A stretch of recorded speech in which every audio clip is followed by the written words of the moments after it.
ನಮಸ್ಕಾರ. ಮುಖ್ಯಾಂಶಗಳು. ಸಂಸತ್ತಿನಲ್ಲಿ ಪ್ರತಿಪಕ್ಷಗಳಿಂದ ಮುಂದುವರೆದ ಗದ್ದಲ, ಉಭಯ ಸದನಗಳ ಕಲಾಪ ನಾಳೆಗೆ ಮುಂದೂಡಿಕೆ.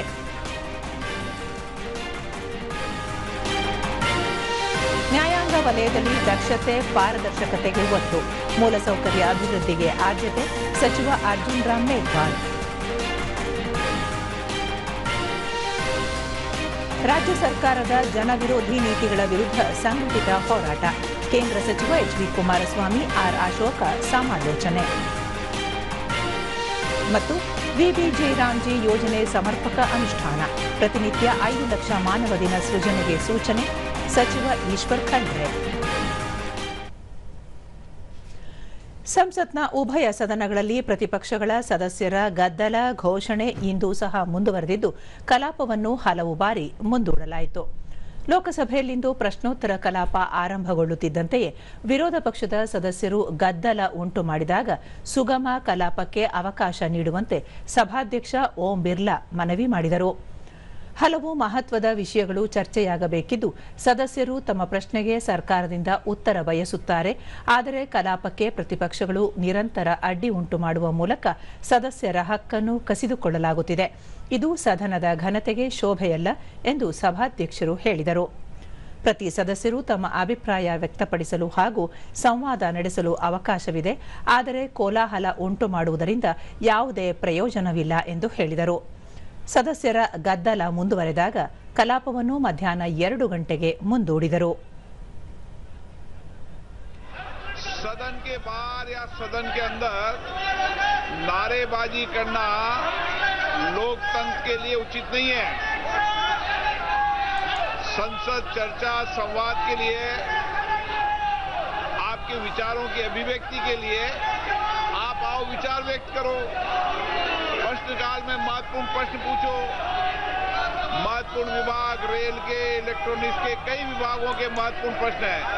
कई मान्य सदस्य मुझे सदन में आकर मिले हैं कि हमारे महत्वपूर्ण प्रश्न लगे हैं, हमें प्रश्न पूछने दिया जाए, और आप नियोजित तरीके से पोस्टरबाजी कर प्रदर्शन कर सदन की गरिमा को घटाना चाहते हैं.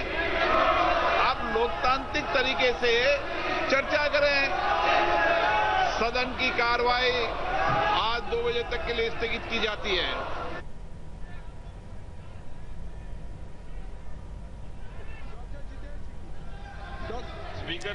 ಭೋಜನ ವಿರಾಮದ ಬಳಿಕ ಸದನ ಸೇರಿದಾಗ ಸಚಿವರಾದ ಜಿತೇಂದ್ರ ಸಿಂಗ್, ವಿ ಸೋಮಣ್ಣ ಸೇರಿದಂತೆ ಹಲವರು ಸದನದ ಕಾರ್ಯವಾಹಿ ಹಾಗೂ ಅನುದಾನ ಬೇಡಿಕೆ ಕುರಿತ ಕಾಗದ ಪತ್ರ ಮಂಡಿಸಿದರು.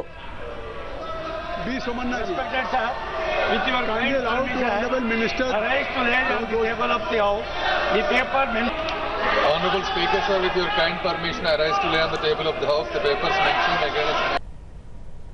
ಹಣಕಾಸು ಸಚಿವೆ ನಿರ್ಮಲಾ ಸೀತಾರಾಮನ್ ಬ್ಯಾಂಕಿಂಗ್ ಪುಸ್ತಕ ಸಾಕ್ಷ್ಯ ಮಸೂದೆ 2026 ಮಂಡಿಸಿದರು. ಈ ಮಸೂದೆಯಡಿ ಬ್ಯಾಂಕ್ ಪುಸ್ತಕದ ಎಲೆಕ್ಟ್ರಾನಿಕ್ ಅಥವಾ ಡಿಜಿಟಲ್ ದಾಖಲೆಗಳನ್ನು ಕಾನೂನಾತ್ಮಕ ಸಾಕ್ಷ್ಯವಾಗಿ ಪರಿಗಣಿಸಲು ಅವಕಾಶವಿದೆ. ಇದಲ್ಲದೆ ಪ್ರಸಕ್ತ ಬ್ಯಾಂಕಿಂಗ್ ವ್ಯವಸ್ಥೆಯ ಕಾನೂನು ಚೌಕಟ್ಟನ್ನು ಆಧುನೀಕರಣಗೊಳಿಸಲು ಮಸೂದೆಯಲ್ಲಿ ಪ್ರಸ್ತಾಪಿಸಲಾಗಿದೆ. With contemporary digital banking practices and for the bankers connected therewith or incidental thereto be taken up for consideration. ಪ್ರತಿಪಕ್ಷಗಳ ಸದಸ್ಯರ ಗದ್ದಲದ ನಡುವೆಯೇ ಈ ಮಸೂದೆಗೆ ಧ್ವನಿ ಮತದ ಮೂಲಕ ಸದನ ಅಂಗೀಕಾರ ನೀಡಿತು. जो सदस्य विरोध में हैं वो ना कहें. मेरे विचार में जावेद साहब निर्णय हाँ वालों के पक्ष में हुआ है, हाँ वालों के पक्ष पे हुआ है, तो विधेयक पर विचार करने हेतु प्रस्ताव को स्वीकृत किया जाता है. के पारित जो हुए हैं. ಬಳಿಕ ಸಂಸದೀಯ ವ್ಯವಹಾರಗಳ ಸಚಿವ ಕಿರಣ್ ರಿಜಿಜು ವಿರೋಧ ಪಕ್ಷಗಳ ನಿರಂತರ ಗದ್ದಲದಿಂದಾಗಿ ಮಹತ್ವದ ಮಸೂದೆಗಳು ಯಾವುದೇ ಚರ್ಚೆ ಇಲ್ಲದೆ ಅಂಗೀಕಾರಗೊಳ್ಳುತ್ತಿದೆ. ಇದು ಸದನಕ್ಕೆ ಶೋಭೆಯಲ್ಲ. ಕಲಾಪ ಸಲಹಾ ಸಮಿತಿ ಕಾರ್ಯಪಟ್ಟಿ ಅನುಸಾರ ವಿಷಯ ಮಂಡಿಸುತ್ತಿದ್ದರೂ ಪ್ರತಿಪಕ್ಷಗಳು ಸತತವಾಗಿ ಅಡ್ಡಿಪಡಿಸುವ ಮೂಲಕ ಪ್ರಜಾತಂತ್ರದ ಅತ್ಯುನ್ನತ ಸಂಸ್ಥೆಯಾದ ಶಾಸನ ಸಭೆಗೆ ಅಗೌರವ ತೋರುತ್ತಿದೆ ಎಂದು ಟೀಕಿಸಿದರು.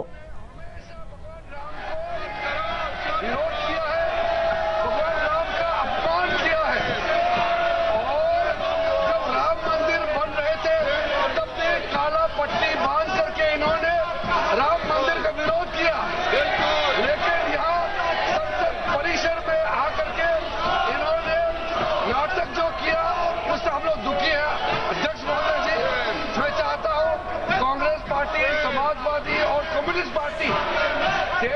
माफी मांगे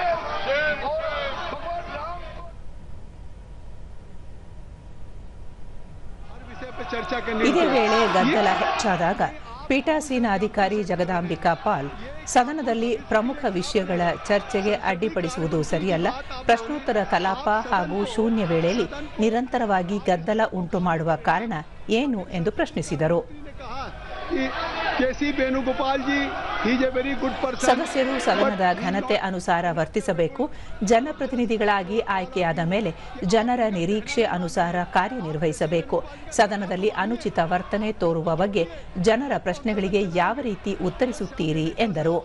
ಸುಗಮ ಕಲಾಪಕ್ಕೆ ಅವಕಾಶ ನೀಡುವಂತೆ ಹಲವು ಬಾರಿ ಮನವಿ ಮಾಡಿದಾಗಲೂ ಗದ್ದಲ ನಿಲ್ಲದಿದ್ದಾಗ ಕಲಾಪವನ್ನು ನಾಳೆಗೆ ಮುಂದೂಡಿದರು. संसदीय कार्य मंत्री की बात माने। सभा की कार्रवाई कल गुरुवार दिनांक 6 अगस्त 2026 को प्रातः 11 बजे तक के लिए स्थगित की जाती है. ಮಕ್ಕಳ ಆನ್ಲೈನ್ ಚಟುವಟಿಕೆಗಳಿಗೆ ಸಂಬಂಧಿಸಿದ ಅಪಾಯಗಳ ಬಗ್ಗೆ ಸರ್ಕಾರಕ್ಕೆ ಅರಿವಿದೆ ಎಂದು ಕೇಂದ್ರ ಎಲೆಕ್ಟ್ರಾನಿಕ್ಸ್ ಮತ್ತು ಮಾಹಿತಿ ತಂತ್ರಜ್ಞಾನ ಸಚಿವ ಅಶ್ವಿನಿ ವೈಷ್ಣವ್ ಹೇಳಿದ್ದಾರೆ.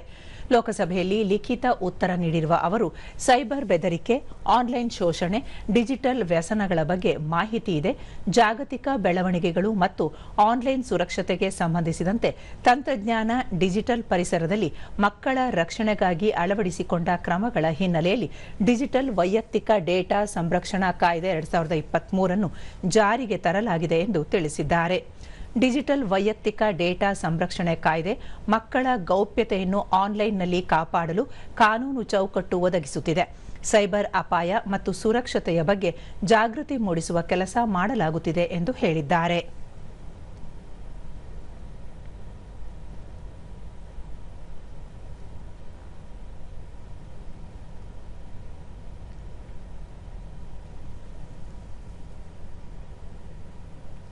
ಚಲನಚಿತ್ರಗಳ ಆನ್ಲೈನ್ ಪೈರಸಿ ತಡೆಯಲು ಕಾನೂನು ಮತ್ತು ಸಾಂಸ್ಥಿಕ ನಿಯಮಾವಳಿ ಬಲಪಡಿಸಲಾಗಿದೆ ಎಂದು ಕೇಂದ್ರ ಸರ್ಕಾರ ತಿಳಿಸಿದೆ.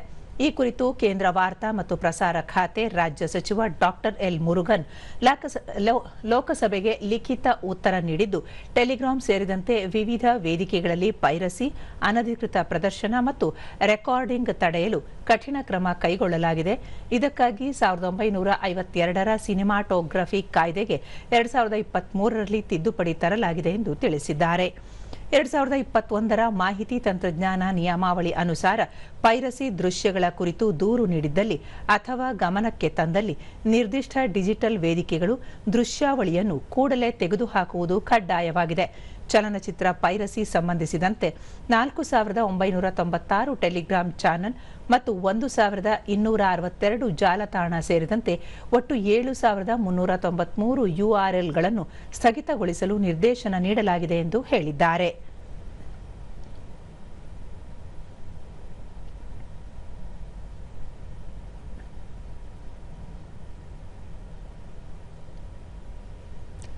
ರಾಜ್ಯಸಭೆಯಲ್ಲಿ ಇಂದು ಸಹ ಪ್ರತಿಪಕ್ಷಗಳ ಸದಸ್ಯರ ಗದ್ದಲ ಘೋಷಣೆ ಮುಂದುವರಿಯಿತು.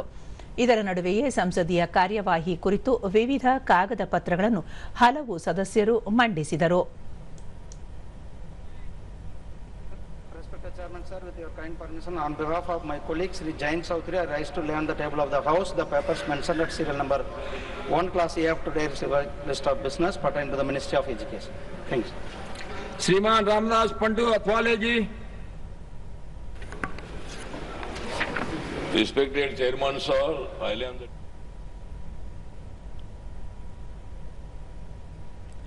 ಬಳಿಕ ಸಭಾಪೀಠದ ಅನುಮತಿ ಮೇರೆಗೆ ಪ್ರಸ್ತಾಪಿಸುವ ವಿಷಯದ ಮೇಲಿನ ಚರ್ಚೆಯ ವೇಳೆ ಪ್ರತಿಪಕ್ಷಗಳ ಸದಸ್ಯರ ಗದ್ದಲ ಹೆಚ್ಚಾಯಿತು.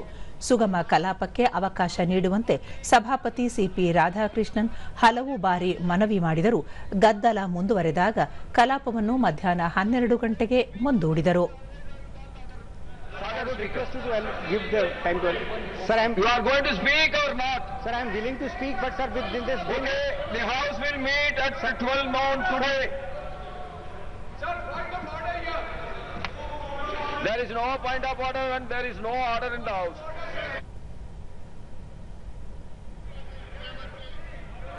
ಬಳಿಕ ಸದನ ಸೇರಿದಾಗ ಸಂಸದೆ ಸುಧಾಮೂರ್ತಿ ರಾಷ್ಟ್ರೀಯ ಹೆದ್ದಾರಿಗಳು ಉನ್ನತ ದರ್ಜೆಯಲ್ಲಿ ನಿರ್ಮಾಣಗೊಂಡಿದ್ದರೂ ಅಪಘಾತಗಳು ಹೆಚ್ಚುತ್ತಿರುವುದು ಆತಂಕಕಾರಿ ಎಂದರು.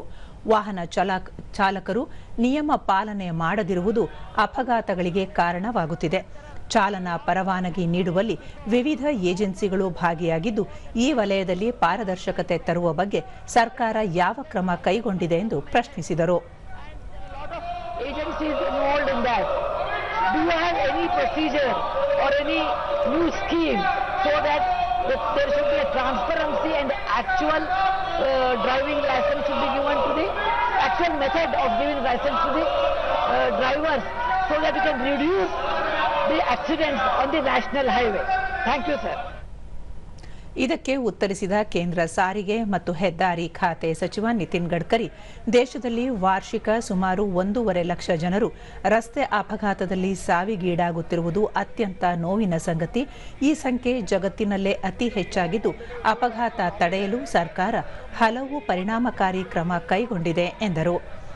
ದೇಶದಲ್ಲಿ ಸುಮಾರು 22 ಲಕ್ಷ ಚಾಲಕರ ಕೊರತೆ ಇದ್ದು ವೈಜ್ಞಾನಿಕ ಚಾಲನಾ ತರಬೇತಿ ಕೇಂದ್ರಗಳನ್ನು ದೇಶಾದ್ಯಂತ ಆರಂಭಿಸಲಾಗುತ್ತಿದೆ. ರಸ್ತೆ ಸಂಚಾರ ನಿಯಮಗಳನ್ನು ಕಟ್ಟುನಿಟ್ಟಾಗಿ ಪಾಲಿಸುವ ಬಗ್ಗೆ ಚಾಲಕರ ವರ್ತನೆ ಹಾಗೂ ಮನೋಭಾವ ಬದಲಾವಣೆಗೆ ಸೂಕ್ತ ಕ್ರಮ ಕೈಗೊಳ್ಳಲಾಗುತ್ತಿದೆ ಎಂದು ವಿವರಿಸಿದರು.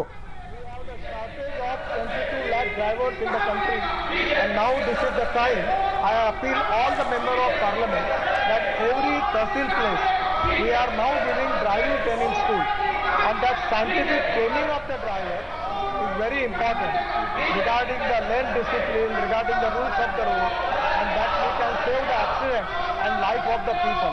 So we are giving priority for that, and that training given to the drivers, I feel that there will be already some qualitative change is there. Your valuable suggestion is anywhere related with the subject, all welcome, we will consider. ಬಳಿಕ ವಿಪಕ್ಷಗಳ ಸದಸ್ಯರ ಗದ್ದಲ ಹೆಚ್ಚಾದಾಗ ಸಭಾಪತಿ CP Radhakrishnan ಕಲಾಪವನ್ನು ಮಧ್ಯಾಹ್ನ 2 ಗಂಟೆಗೆ ಮುಂದೂಡಿದರು. Now the House will meet again at 2 p.m. today.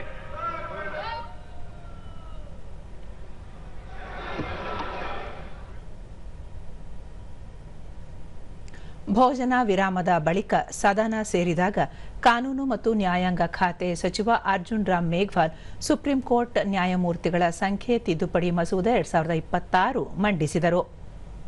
ಬಳಿಕ ಮಸೂದೆ ಮೇಲಿನ ಚರ್ಚೆಗೆ ಉತ್ತರ ನೀಡಿದ ಸಚಿವರು ಪ್ರಧಾನಿ ನರೇಂದ್ರ ಮೋದಿ ಅವರ ಸುಧಾರಣೆ, ಕಾರ್ಯನಿರ್ವಹಣೆ ಹಾಗೂ ಬದಲಾವಣೆ ಪರಿಕಲ್ಪನೆ ಅನುಸಾರ ಎಲ್ಲ ಕ್ಷೇತ್ರಗಳ ಸಮಗ್ರ ಅಭಿವೃದ್ಧಿ ದೃಷ್ಟಿಯಿಂದ ಅಗತ್ಯ ರಚನಾತ್ಮಕ ಬದಲಾವಣೆ ತರಲಾಗುತ್ತಿದೆ ಎಂದರು. ನ್ಯಾಯಾಂಗ ವಲಯದಲ್ಲಿ ದಕ್ಷತೆ, ಪಾರದರ್ಶಕತೆಗೆ ಒತ್ತು ನೀಡಲಾಗಿದ್ದು ಮೂಲಸೌಕರ್ಯ ಹೆಚ್ಚಳಕ್ಕೆ ಆದ್ಯತೆ ನೀಡಲಾಗಿದೆ. ನೂತನ ತಿದ್ದುಪಡಿ ಮಸೂದೆಯಿಂದ ಪ್ರಕರಣಗಳನ್ನು ಸಕಾಲದಲ್ಲಿ ವಿಲೇವಾರಿ ಮಾಡಲು ಸಾಧ್ಯವಾಗಲಿದೆ ಎಂದರು.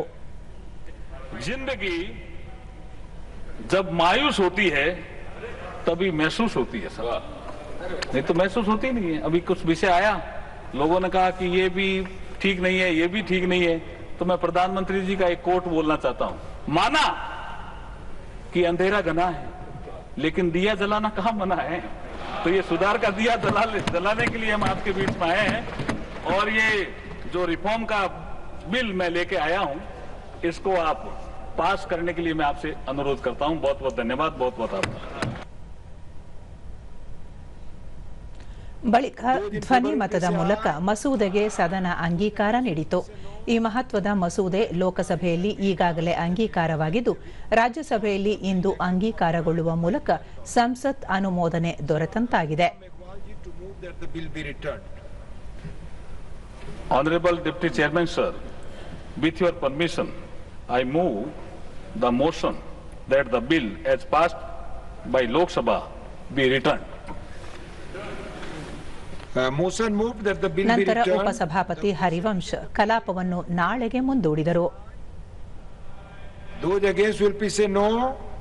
I think the ayes have it, the ayes have it, the ayes have it. The bill is returned.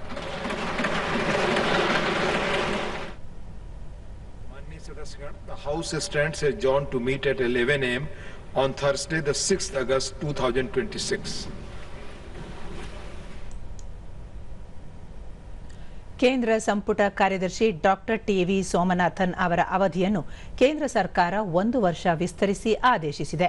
ಈ ತಿಂಗಳ 30ರಿಂದ ಅನ್ವಯವಾಗುವಂತೆ 1 ವರ್ಷ ಕಾಲ ಅವಧಿಯನ್ನು ವಿಸ್ತರಿಸಿ ಸಂಪುಟ ನೇಮಕಾತಿ ಸಮಿತಿ ಸಮ್ಮತಿ ನೀಡಿದೆ. ಅದೇ ರೀತಿ ಗೃಹ ಕಾರ್ಯದರ್ಶಿ ಗೋವಿಂದ ಮೋಹನ್ ಅವರ ಅವಧಿಯನ್ನು ಈ ತಿಂಗಳ 22ರಿಂದ ಮುಂದಿನ ವರ್ಷ ಆಗಸ್ಟ್ 22ರ ತನಕ ವಿಸ್ತರಿಸಿ ಆದೇಶಿಸಲಾಗಿದೆ.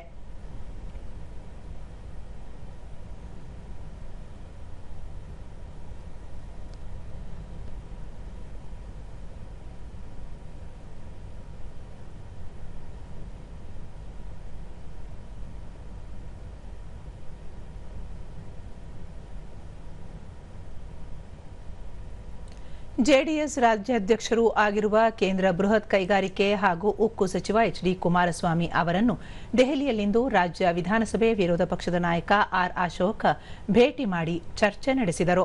ಈ ವೇಳೆ ಸಂಸದರಾದ ಬಸವರಾಜ ಬೊಮ್ಮಾಯಿ, ಪಿಸಿ ಮೋಹನ್ ಉಪಸ್ಥಿತರಿದ್ದರು.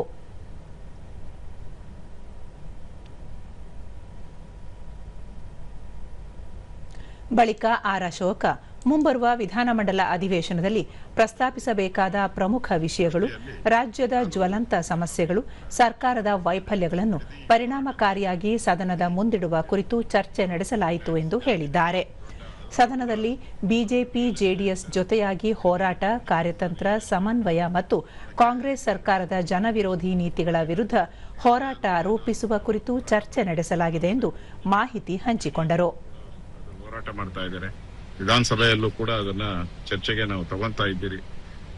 ಈ ಹೊರಗಡೆ ವಿಧಾನಸಭೆ ಹೊರಗಡೆ ಈಗಾಗಲೇ ಹೋರಾಟಗಳು ನಡೀತಾ ಇದೆ. ಎರಡೂ ಪಾರ್ಟಿ, ನಾವು ಬಿಜೆಪಿ ಮತ್ತು ಜೆಡಿಎಸ್ ಎರಡೂ ಕೂಡ ಪಾದಯಾತ್ರೆಗಳನ್ನ ಘೋಷಣೆ ಮಾಡಿದೆ. ಆದ್ರೆ ನಮ್ಮ ಈ ಸರ್ಕಾರವನ್ನ, ಕಾಂಗ್ರೆಸ್ ಸರ್ಕಾರವನ್ನು ಎದುರಿಸೋ ದೃಷ್ಟಿಯಿಂದ ನಾವು ಯಾವ ರೀತಿ ಹೋರಾಟ ಮಾಡಿದ್ರೆ ಒಳ್ಳೇದಾಗುತ್ತೆ ಅನ್ನೋ ದೃಷ್ಟಿಯಿಂದ ನಾನು ಅವ್ರ ಜೊತೆ ಚರ್ಚೆ ಮಾಡಿದ್ದೀನಿ. ರಾಜ್ಯದಲ್ಲಿ ಕುಡಿಯುವ ನೀರು, ಜಾನುವಾರುಗಳಿಗೆ ಮೇವು, ಜೊತೆಗೆ ಅತಿ ಕಡಿಮೆ ನೀರಿನಲ್ಲಿ ಬೆಳೆಯಬಹುದಾದ ಕೃಷಿಗಳಿಗೆ ಪ್ರೋತ್ಸಾಹ ನೀಡಿ ರೈತರಿಗೆ ಅಗತ್ಯವಿರುವ ಎಲ್ಲ ರೀತಿಯ ಸಹಕಾರ ನೀಡುವಂತೆ ಅಧಿಕಾರಿಗಳಿಗೆ ಕಟ್ಟುನಿಟ್ಟಿನ ಸೂಚನೆ ನೀಡಲಾಗಿದೆ ಎಂದು ಕಂದಾಯ ಸಚಿವರೂ ಆಗಿರುವ ಉಪಮುಖ್ಯಮಂತ್ರಿ ಡಾಕ್ಟರ್ ಜಿ. ಪರಮೇಶ್ವರ್ ಹೇಳಿದ್ದಾರೆ. ಈ ಕುರಿತು ಸಾಮಾಜಿಕ ಮಾಧ್ಯಮದಲ್ಲಿ ಮಾಹಿತಿ ಹಂಚಿಕೊಂಡಿರುವ ಅವರು, ಬೆಳಗಾವಿ, ತುಮಕೂರು, ಚಿತ್ರದುರ್ಗ, ಕಲಬುರಗಿ ಸೇರಿದಂತೆ ಹಲವು ಜಿಲ್ಲೆಗಳಲ್ಲಿ ಸಭೆ ನಡೆಸಿ ಜನ ಜಾನುವಾರುಗಳಿಗೆ ಬರದ ಬಿಸಿ ತಟ್ಟದಂತೆ ನೋಡಿಕೊಳ್ಳುವಂತೆ ತಿಳಿಸಲಾಗಿದೆ. ರಾಜ್ಯದ ಕರಾವಳಿ ಮತ್ತು ಮಲೆನಾಡು ಭಾಗದಲ್ಲಿ ಕೆಲ ದಿನಗಳಿಂದ ಮಳೆಯಾಗುತ್ತಿದ್ದರೂ ಉತ್ತರ ಕರ್ನಾಟಕದ 111 ತಾಲೂಕುಗಳಲ್ಲಿ ಒಣ ಹವೆ ಮುಂದುವರೆದಿದೆ. ಸಮಯಕ್ಕೆ ಮಳೆ ಬರದೆ ಬರದ ಪರಿಸ್ಥಿತಿ ನಿರ್ಮಾಣವಾಗಿದೆ ಎಂದು ಹೇಳಿದ್ದಾರೆ. ರೈತರ ಅಹವಾಲು ಆಲಿಸಿ ಸರ್ಕಾರ ನಿಮ್ಮ ಜೊತೆ ಇದೆ ಎನ್ನುವ ಭರವಸೆ ನೀಡಲಾಗಿದೆ.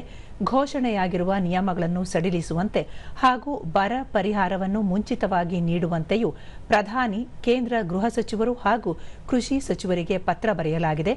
ಮತ್ತೊಮ್ಮೆ ಪತ್ರ ಬರೆದು ಅತಿವೃಷ್ಟಿ ಪರಿಸ್ಥಿತಿಯ ಸಂಪೂರ್ಣ ವರದಿಯನ್ನು ಕೇಂದ್ರಕ್ಕೆ ಸಲ್ಲಿಸಲಾಗುವುದು ಎಂದು ಹೇಳಿದ್ದಾರೆ. ಬರ ಮತ್ತು ಅತಿವೃಷ್ಟಿ ಅವಲೋಕನಕ್ಕಾಗಿ ಜಿಲ್ಲಾವಾರು ಸಚಿವರುಗಳನ್ನು ನೇಮಿಸಿ ವರದಿ ನೀಡುವಂತೆ ಈಗಾಗಲೇ ಮುಖ್ಯಮಂತ್ರಿ ಅವರು ಸೂಚನೆ ನೀಡಿದ್ದಾರೆ. ಬರ ಪರಿಸ್ಥಿತಿಯ ಸಂಪೂರ್ಣ ವರದಿಯನ್ನು ಸಿದ್ಧಪಡಿಸಿ ತಿಂಗಳಾಂತ್ಯಕ್ಕೆ ಕೇಂದ್ರ ಸರ್ಕಾರಕ್ಕೆ ಸಲ್ಲಿಸಲಾಗುವುದು. ಸರ್ಕಾರ ಜನರೊಂದಿಗೆ ನಿಲ್ಲುವುದು ಕರ್ತವ್ಯ ಮತ್ತು ಜವಾಬ್ದಾರಿ ಕೂಡ ಎಂದು ಹೇಳಿದ್ದಾರೆ.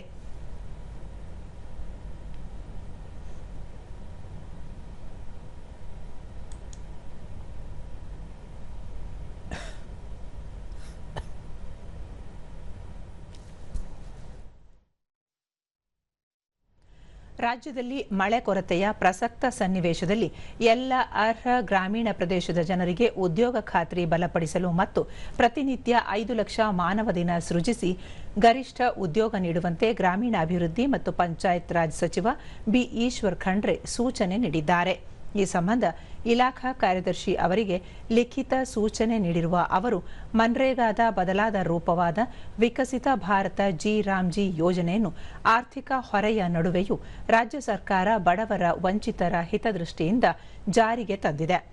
ಪ್ರಮಾಣಿತ ಕಾರ್ಯಾಚರಣೆ, ಆಡಳಿತಾತ್ಮಕ, ತಾಂತ್ರಿಕ ಮಾರ್ಗಸೂಚಿಗಳನ್ನು ಎಲ್ಲ ಗ್ರಾಮ ಪಂಚಾಯಿತಿಗಳಿಗೆ ಕಳುಹಿಸಿ ಗರಿಷ್ಠ ಪ್ರಮಾಣದಲ್ಲಿ ಉದ್ಯೋಗ ನೀಡುವಂತೆ ಆದೇಶಿಸಿದ್ದಾರೆ.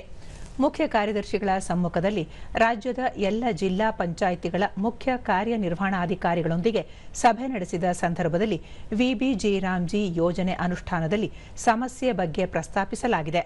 ಗೊಂದಲಗಳನ್ನು ಪರಿಹರಿಸಲು ಅಗತ್ಯ ಕ್ರಮ ಕೈಗೊಳ್ಳಲಾಗಿದೆ ಎಂದು ಹೇಳಿದರು. ವಿಬಿಜಿ ರಾಮ್ಜಿ ಅಡಿಯಲ್ಲಿ ಅನುಮೋದಿಸಲಾಗಿರುವ ಕಾಮಗಾರಿಗಳ ವಿವರ, ಮಾದರಿ ವಿನ್ಯಾಸ, ದರಪಟ್ಟಿ ಸೇರಿದಂತೆ ಇತ್ಯಾದಿ ಮಾರ್ಗಸೂಚಿಗಳನ್ನು ವಾರಾಂತ್ಯದೊಳಗೆ ವಿಬಿಜಿ ರಾಮ್ಜಿಯ ಎಲ್ಲ ಅನುಷ್ಠಾನ ಅಧಿಕಾರಿಗಳಿಗೆ ರವಾನಿಸಿ ಯೋಜನೆಯನ್ನು ಕಟ್ಟುನಿಟ್ಟಾಗಿ ಜಾರಿಗೆ ತರಲು ಸೂಚಿಸಲಾಗಿದೆ.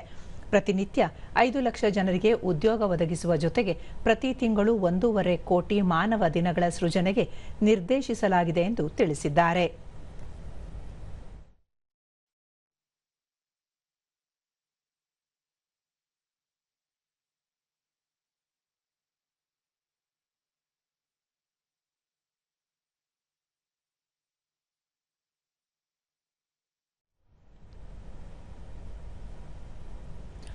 ರಾಜ್ಯದಲ್ಲಿ ನಡೆಯುತ್ತಿರುವ ಮತದಾರರ ಪಟ್ಟಿಯ ವಿಶೇಷ ಸಮಗ್ರ ಪರಿಷ್ಕರಣೆ ಪ್ರಕ್ರಿಯೆಯಲ್ಲಿ ಇಲ್ಲಿಯವರೆಗೂ ಒಟ್ಟಾರೆ 4,43,04,632 ನಮೂನೆಗಳ ಡಿಜಿಟಲೀಕರಣ ಪೂರ್ಣಗೊಂಡಿದೆ ಎಂದು ರಾಜ್ಯ ಮುಖ್ಯ ಚುನಾವಣಾಧಿಕಾರಿ ವಿ ಅನ್ಬುಕುಮಾರ್ ಬೆಂಗಳೂರಿನಲ್ಲಿಂದು ತಿಳಿಸಿದ್ದಾರೆ.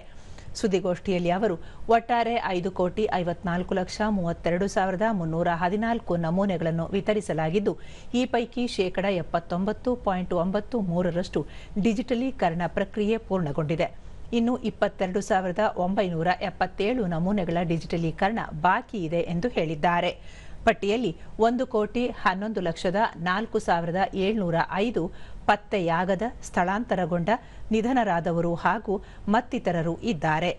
ಗ್ರೇಟರ್ ಬೆಂಗಳೂರು ಪ್ರಾಧಿಕಾರ ವ್ಯಾಪ್ತಿಯಲ್ಲಿ 1,48,88,363 ಮತದಾರರ ಪೈಕಿ 54,45,463 ನಮೂನೆಗಳನ್ನು ಭರ್ತಿ ಮಾಡಿ ಕೊಟ್ಟಿರುವುದಾಗಿ ತಿಳಿಸಿದರು. ಆಗಸ್ಟ್ 8ರಂದು ವಿಶೇಷ ಸಮಗ್ರ ಪರಿಷ್ಕರಣೆ ಪ್ರಕ್ರಿಯೆ ಮುಗಿಯಲಿದ್ದು, ಇನ್ನೂ ಮಾಹಿತಿ ಸಲ್ಲಿಸದವರು ಅಷ್ಟರೊಳಗೆ ಮಾಹಿತಿ ಸಲ್ಲಿಸುವಂತೆ ಮನವಿ ಮಾಡಿಕೊಂಡರು. ದಯವಿಟ್ಟು ಯಾರ್ದು ಫಾರ್ಮ್ ಇನ್ನೂ ಸುಮಾರು 23,000 ಫಾರ್ಮ್ ಏನು ಮತದಾರರಲ್ಲಿ ಇದೆ, ಅದು ಈಗಾಗಲೇ ವಾಪಸ್ ಕೊಟ್ಟಿದ್ರೆ ಸಂತೋಷ. ಅಕಸ್ಮಾತ್ ಮತದಾರರ ಹತ್ರ ಇನ್ನೂ ಅವ್ರ ಮನೆಯಲ್ಲಿ ಇದ್ದರೆ ದಯವಿಟ್ಟು ಅದನ್ನು ಆಗಸ್ಟ್ 8ನೇ ತಾರೀಕು ಒಳಗಾಗಿ ನಮಗೆ ವಾಪಸ್ ಕೊಡಬೇಕೆಂದು ಮನವಿ ಮಾಡ್ತೀನಿ. ಅದರ ಜೊತೆಗೆ ಅಕಸ್ಮಾತ್ ಮತದಾರರು ಇಲ್ಲದೇ ಇರೋ ಸಂದರ್ಭಗಳಲ್ಲಿ ಅವರ ಪರವಾಗಿ any adult member of the family can sign, ಮತದಾರರ ಪರವಾಗಿ ಯಾವುದೇ ಒಂದು ಮನೆಯಲ್ಲಿ ಇರುವ ಅಡಲ್ಟ್ ಮೆಂಬರ್ ಸೈನ್ ಮಾಡಬಹುದಾಗಿರುವುದರಿಂದ ಅಕಸ್ಮಾತ್ ಯಾವುದೋ ಕಾರಣಕ್ಕೆ ಮತದಾರರು ಇಲ್ಲದೇ ಇರೋ ಸಂದರ್ಭದಲ್ಲೂ ಸಮೇತ ದಯವಿಟ್ಟು ಫಾರ್ಮನ್ನು ಫಿಲ್ಅಪ್ ಮಾಡಿ ಎಂದು ನಾನು ಅವ್ರಿಗೆ ರಿಕ್ವೆಸ್ಟ್ ಮಾಡ್ತೀನಿ. ಮೂರನೇದಾಗಿ ತಮ್ಮದು ಫೋಟೋ ಮತ್ತು 2002 SIR ಡೇಟಾ ಇದ್ದರೆ ದಯವಿಟ್ಟು ಅದನ್ನು ಹಾಕಿ ಫಿಲ್ ಮಾಡಿ ಕೊಡಿ. ಅಕಸ್ಮಾತ್ ಅದು ಇಲ್ಲಾಂದ ಸಂದರ್ಭದಲ್ಲಿ ದಯವಿಟ್ಟು ಎನ್ಯುಮರೇಷನ್ ಫಾರ್ಮಲ್ಲಿ ತಮ್ಮದು Aadhaar number, mobile number, date of birth ಅದು ಮಾತ್ರ ಫಿಲ್ ಮಾಡಿ ಸೈನ್ ಮಾಡಿ ವಾಪಸ್ ಕೊಟ್ಟರು BLO ತಗೊಳ್ತಾರೆ. ದಯವಿಟ್ಟು ಅದನ್ನು ವಾಪಸ್ ಕೊಡಬೇಕೆಂದು ನಮ್ಮ ಮತದಾರರಲ್ಲಿ ತುಂಬ ಪ್ರೀತಿಯಿಂದ ವಿನಂತಿ ಮಾಡ್ತೀನಿ. ನಮ್ಮ ಹತ್ರ ಉಳಿದಿರೋದು ಬರೀ 22,977 ಫಾರ್ಮ್ಸ್ ಮಾತ್ರ. ಅದನ್ನು ನಮಗೆ ಡಿಜಿಟೈಸ್ ಮಾಡಿದರೆ ಕರ್ನಾಟಕ ರಾಜ್ಯ 100% ಈ ಎನ್ಯುಮರೇಷನ್ ಕೆಲಸವನ್ನು ಕಂಪ್ಲೀಟ್ ಮಾಡೋದಕ್ಕೆ ಆಗುತ್ತದೆ. ನಮಗೆ ಇರುವ ಕೊನೆ ದಿನ 8ನೇ ತಾರೀಕು ಆಗಸ್ಟ್ 8, ಇವತ್ತು ಆಗಸ್ಟ್ 5 ಆಗಿರ್ತದೆ. So 99.96% of the work has been completed in Karnataka. So ಇಷ್ಟು ಮಾಹಿತಿನ ನಾನು ಜನರಿಗೆ ಹೇಳಲಿಕ್ಕೆ ಇಷ್ಟಪಡ್ತೀನಿ. ಸರಕು ಮತ್ತು ಸೇವೆಗಳ ತೆರಿಗೆ ಮೇಲ್ಮನವಿ ನ್ಯಾಯಾಧೀಕರಣ ಬೆಂಗಳೂರು ಪೀಠ ಇಂದಿನಿಂದ ವಿಚಾರಣೆಯನ್ನು ಪ್ರಾರಂಭಿಸಿದೆ. ಈ ವೇಳೆ ಬೆಂಗಳೂರು ಪೀಠದ ಉಪಾಧ್ಯಕ್ಷೆ ನಾಗರತ್ನ, ಸದಸ್ಯರಾದ PM ಪ್ರಭಾಕರನ್, ತಾಂತ್ರಿಕ ಸದಸ್ಯರಾದ ಸುಧಾ ಕೋಕ ಮತ್ತಿತರರು ಉಪಸ್ಥಿತರಿದ್ದರು.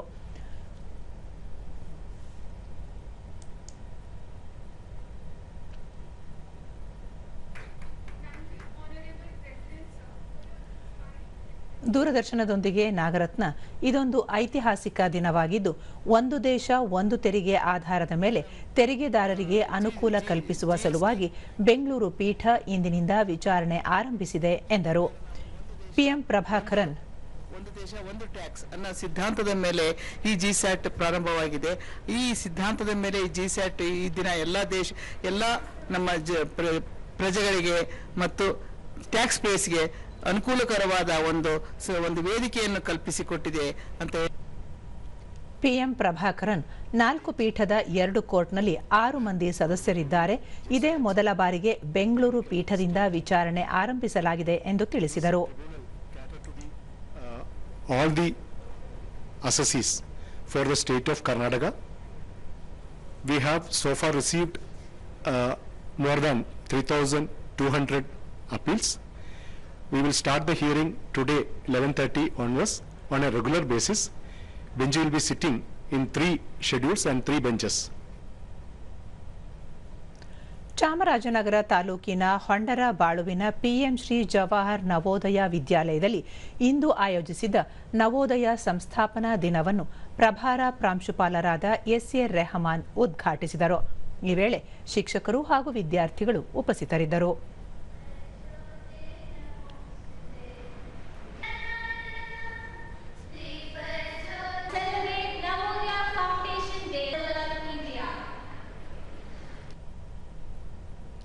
ಬಳಿಕ ಎಸ್ಎ ರೆಹಮಾನ್ ಜವಾಹರ್ ನವೋದಯ ವಿದ್ಯಾಲಯ 41 ವರ್ಷಗಳನ್ನು ಪೂರ್ಣಗೊಳಿಸಿದೆ. ದೇಶಾದ್ಯಂತ ಪ್ರತಿಯೊಂದು ಜಿಲ್ಲೆಗಳಲ್ಲಿ ಸ್ಥಾಪನೆಯಾಗಿ ಪ್ರತಿಭಾನ್ವಿತ ವಿದ್ಯಾರ್ಥಿಗಳಿಗೆ ಉಚಿತ ವಸತಿ, ಶಿಕ್ಷಣ, ಆಹಾರ ಮತ್ತು ಕ್ರೀಡಾ ತರಬೇತಿಯನ್ನು ನೀಡುತ್ತಿದೆ. ಶಿಕ್ಷಣದಲ್ಲಿ ಶ್ರೇಷ್ಠತೆ, ವೈವಿಧ್ಯತೆಯಲ್ಲಿ ಏಕತೆ ಮತ್ತು ರಾಷ್ಟ್ರ ಸೇವೆ ಧ್ಯೇಯವನ್ನು ಹೊಂದಿದೆ ಎಂದು ಹೇಳಿದರು.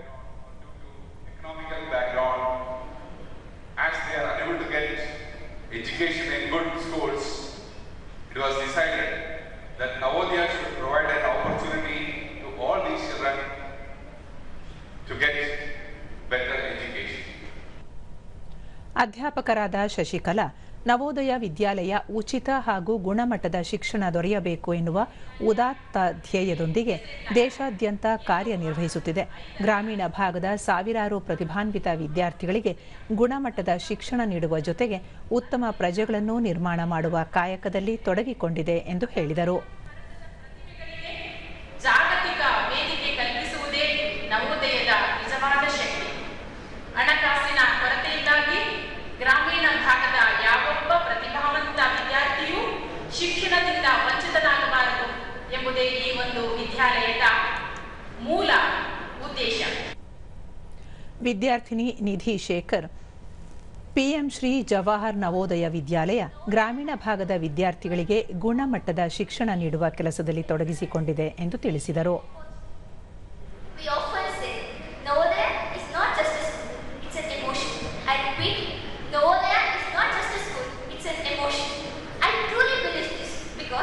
Here, we learn much more than textbooks. We learn discipline, respect, responsibility, leadership, and above all of this,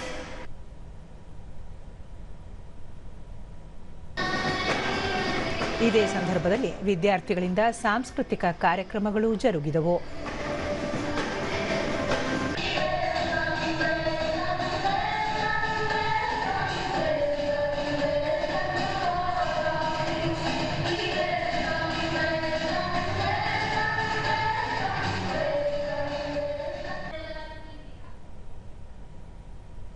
ಕೊನೆಯಲ್ಲಿ ಮತ್ತೊಮ್ಮೆ ಮುಖ್ಯಾಂಶಗಳು.